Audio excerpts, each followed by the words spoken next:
What is up? Jamie Barroso here from Strength by Jamie, and we are going to walk through the steps of a Turkish get-up together. Now, a Turkish get-up is kind of a complicated movement because it has 7 mini movements within just the first half, and then the second half of the movement is reversing those 7 movements. So we are going to go through each little mini movement step by step with no weight, and then I'm going to take you through it again a little faster with a dumbbell, okay? Now, obviously, this is an exercise you can progress in many ways. You can go no weight to master it, and then you can add a dumbbell. You can increase the weight on the dumbbell. You can go to a kettlebell, which is also very challenging because of the gravity and the way that it's held. And I've even seen people doing them with barbells, both the large ones, Olympic barbells, and like the smaller preloaded barbells. So there's a lot you can do with this exercise, and it is phenomenal for increasing your strength, your mobility, your stability. So definitely pay attention to every mini movement and try to master it because it can get a little tricky. All right, let's go through it. So obviously you start off on the ground in a Turkish get-up, and you're gonna start off with, ideally the weight is going to be on the ground because the intent of the Turkish get-up is to be able to get a weight off the ground up overhead without any assistance. So no racks, no assistance equipment, right? So just your body in the safest way that's gonna protect your body and keep you safe. So the weight's gonna start from the ground. We're gonna grab it and roll it onto our chest and press it overhead and pick up the knee that is the same, obviously, as the arm that you have overhead, and the other arm is outstretched. Now in this position, you want to get up to here, all right? But a mistake a lot of people make is they try to come directly up and almost like crunch or sit up the weight.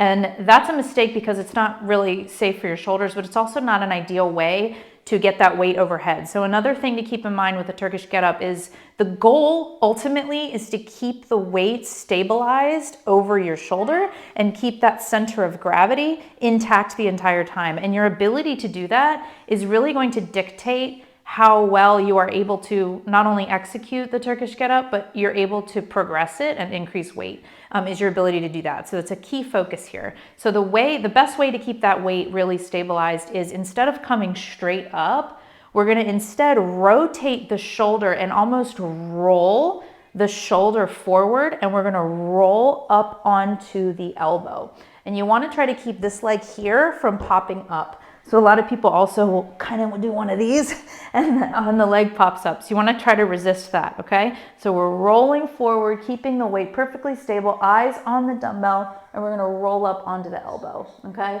Or eyes on the weight, whatever weight you're using. Now from this position, we want to just push off the hand and come up here.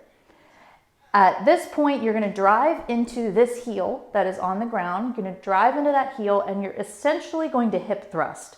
So you want nice extended hips here with a strong, tight butt. Now, this is the tricky part. This is where we want to sweep the leg under. But a mistake a lot of people make with the sweeping is that they want to keep their hips in full extension, and so they kind of try to do kind of one of these, and that's not going to be an optimal position. So what you want to do is you want to go ahead and hinge at the hip. So you got full extension here. We're going to go ahead and hinge and then pull the leg back and under, and you want the knee to be directly under your hip. That's the end goal. If the knee is not directly under the hip, if it's any in these odd positions, then you're not going to be in an optimal position to hold that weight safely overhead, okay? So the end goal is knee under hip. So when we're sweeping, you want to go ahead and hinge.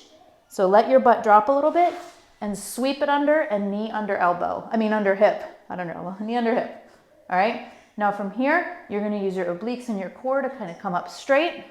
Go ahead and shift into a lunge position, and then you're gonna stand up. All right, now we gotta reverse it. So we come down into a lunge, take the shortest path to get your hand back on the ground. All right, go ahead and adjust your front foot back out a little bit further to allow space for the other leg to sweep out. Tight butt, relax it down to the ground. Relax the elbow, roll back onto your back. Then we bring the weight down to the chest and we roll it off. All right, now let's go through that with some weight. So I'm gonna go ahead and grab I got a 12-pound dumbbell here.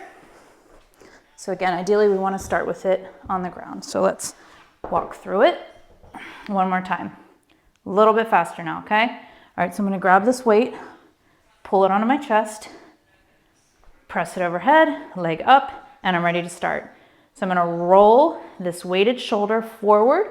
I'm gonna roll up onto my elbow, come up onto the hand, eyes on the dumbbell the whole time. I'm gonna come up into a hip extension, hip thrust. Go ahead and relax the hips, sweep the foot under, knee is directly under hips, obliques to come up straight, get into a low lunge position, press up.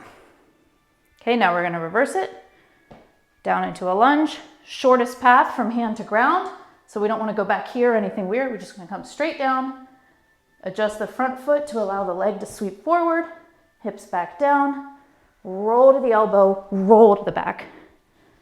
Hands together, bring the weight down slowly and roll it off. Awesome. So keep practicing that a few times and you will master it.